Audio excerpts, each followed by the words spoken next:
Thank you for being with us today for News Center Maine at 4 on your Wednesday. I'm Brian Yukono. I'm Bailey Cornick. We want to get straight over to Ryan Brett in this half hour, who was just minutes ago tracking a tornado warning, but is now keeping an eye on some other weather for us. Hey, Ryan.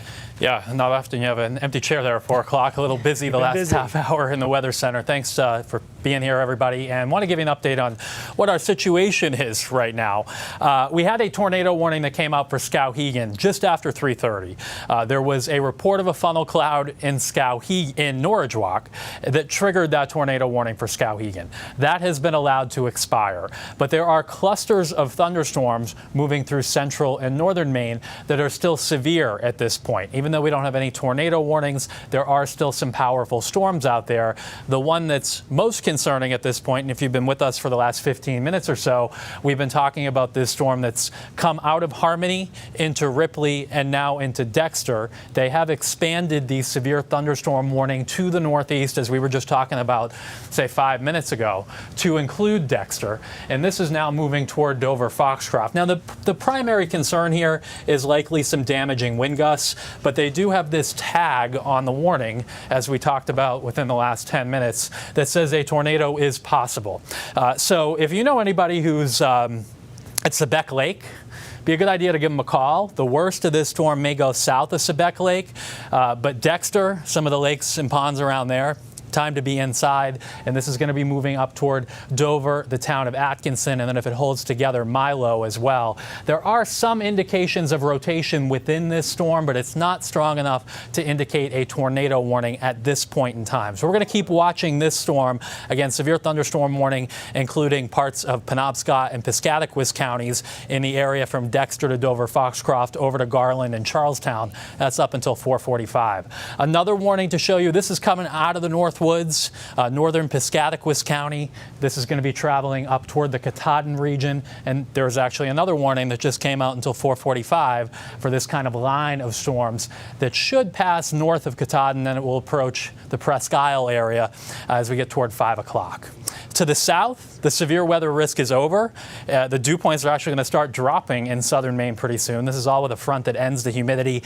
And in down east Maine, the air has been too cool and too stable to produce any severe weather today. So you can see on the hour-by-hour timeline, most of this action shifting to the north toward the Katahdin region and Aroostook County. We'll continue to watch what's in central Maine right now, but I think that south of Waterville, the threat for any severe weather is much lower now. And then tonight, we get rid of the humidity, a much better day on the way tomorrow. We'll continue to follow the storms, and we'll see you in about 15 minutes with much more. Ryan, thanks so much. So some things to keep in mind. If you were under this afternoon's tornado warning, which again, Ryan was just saying have now expired in the Skowhegan area, a few safety tips to keep in mind. According to the Maine.gov website, the biggest threat during a tornado is flying debris, which can cause most deaths and injuries. If you are at home, we're told the safest place in the basement. If you do not have one, move to an indoor room on the lowest floor away from the windows. If you're in a vehicle or a mobile home, get out, find a more sturdy building. These offer little protection from a tornado. And do not take shelter under a bridge or overpass. They do not provide reliable protection from dangerous wind and debris. Of course, stay inside until the warning has ended and officials say it is now safe. All right, as we get into your news this afternoon, a teenage boy back home now after a search and rescue on Rangeley Lake. Rangeley Fire and Rescue says yesterday that boy became stranded around 1:45 without a paddle as the weather conditions were changing quickly.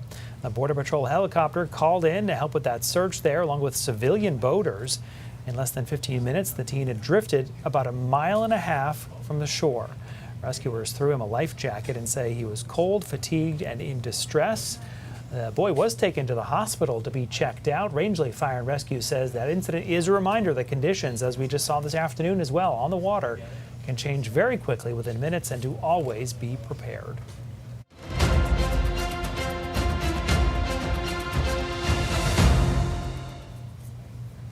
In the Maine governor's race, Democratic candidate Hannah Pingree is picking up the endorsement of Planned Parenthood, one of the nation's leading reproductive rights organizations. The endorsement comes 4 years after the Supreme Court overturned the national right to abortion. Bill Hirschkorn reports. Planned Parenthood says 1/3 of American women now live in states where there's no legal access to abortion, and that states are the front lines of reproductive rights. Access to safe, legal, non-judgmental care can change the course of someone's life. As an example, the group called on Rachel Duddy, a teacher and mother of a 2.5-year-old daughter. Duddy terminated a pregnancy 11 years ago. I look back at my diary entry. I didn't write about the shame or the regret. I wrote about the empowerment. Duddy joined the Planned Parenthood Action Fund in endorsing Hannah Pingree. And I want a governor who will fight to ensure that my daughter has the same choices and autonomy over her body that I had over mine. Nicole Clegg, president and CEO of the Action Fund, said Pingree has a long record of defending and expanding reproductive rights as a state legislator and working for Governor Janet Mills. She'll be a foil to whatever Trump and Republicans in Congress throw at us. Pingree said she'd work to enshrine the right to abortion in the Maine Constitution. So that this is never again a decision that rests on who happens to be in the White House, the legislature, or the governor's office. Well, in my personal view, abortion is abhorrent. Pingree and Planned Parenthood called Republican gubernatorial candidate Bobby Charles an anti-abortion extremist. In a statement to us, Charles said, "I'm a constitutional lawyer and will uphold any existing state and federal laws as governor." Pingree and Planned Parenthood portrayed independent gubernatorial candidate Rick Bennett's record as inconsistent, having voted to defund family planning and voting against legalizing later in pregnancy abortions. Planned Parenthood gave him a 56% rating in 2023.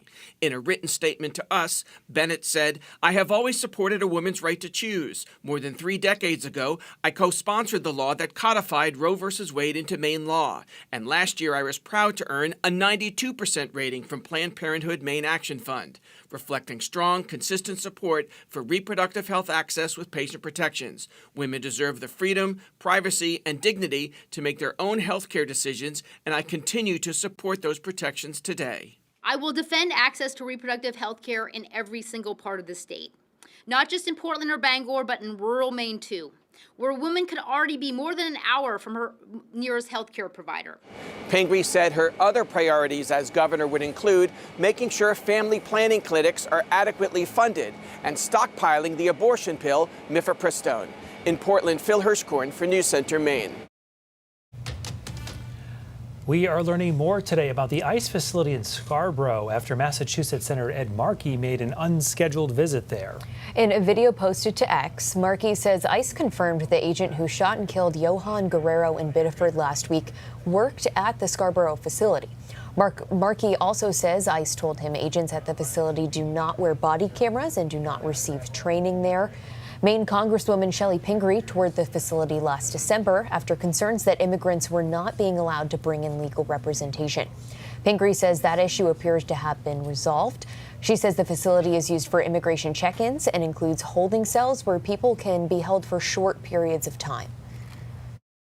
We would like to see them just shut it down. We don't need it. I mean, I'm one of the people who thinks that ICE as an agency should be abolished because of the way they've been operating, the ridiculous amount of money that they have, and just the way that I think they operate outside of what is the norm in immigration law. Pingree says after the Biddeford shooting, DHS Secretary Mark-Wayne Mullen told her at least some ICE agents would begin wearing body cameras within 45 days. Meanwhile, ICE has not responded to our questions about the Scarborough facility. Moving on now, some groups fighting food insecurity are sounding the alarm, asking their communities for help. Yeah, Good Shepherd Food Bank tells us the organization and its partners are struggling, especially after some Mainers lost SNAP benefits when the eligibility restrictions changed earlier this year. Our Sam Olson joining us live in the newsroom this afternoon. So Sam, you spoke to one food pantry today dealing with a lot of empty shelves midsummer. Yes, hi, Brian and Bailey.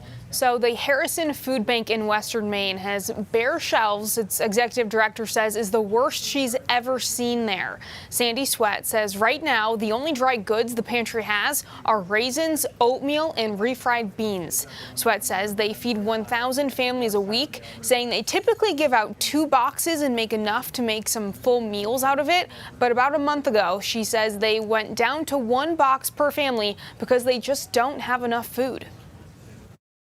I'm feeding 1,000 families a week. and it just, I can't do it.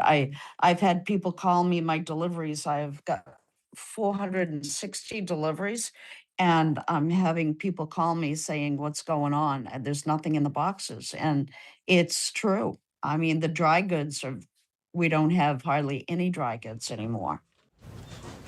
Sweat says she is extremely discouraged right now because she doesn't think there is a lack of food. Rather, the challenge is making it available and getting it to local food banks. I also spoke with Good Shepherd Food Bank's executive director today. She says they are currently dealing with trying to find the new level of normal since SNAP eligibility changes earlier this year caused people to rely on food banks in many cases for the very first time. She says the need has and continues to steadily grow. She says they are currently serving about 20,000 more people now compared to a year and a half ago. Brian, Bailey. All right, significant update today. Sam Olson, thanks so much. By the way, if you'd like to support the Good Shepherd Food Bank and the hundreds of local pantries it helps, you can make a donation online at gsfb.org. You can also text the word FEED to 828-6622, and we'll send you a link with more information on how to do that. That need, however, not just showing up at our food pantries. A Bangor Peer Recovery Center says it will close its day space and its dinner at the end of this month because of a lack of funding. The executive director of Together Place says the organization needs more than $200,000 to keep those programs running for another year. The Recovery Center is one of the few places in Bangor where people experiencing homelessness can find a place to relax, eat, and connect with support services. She says the programs have also helped many people in recovery maintain sobriety. Despite the funding loss, she says the organization is not giving up on its mission. What we're doing is we're closing the door to the day space, but we're going to continue to operate our workforce programs like Employment Connections, the Overdose Response Team, and we're going to continue to search for funding while we close down some of our operations. You can visit the Together Place website. We'll be right back.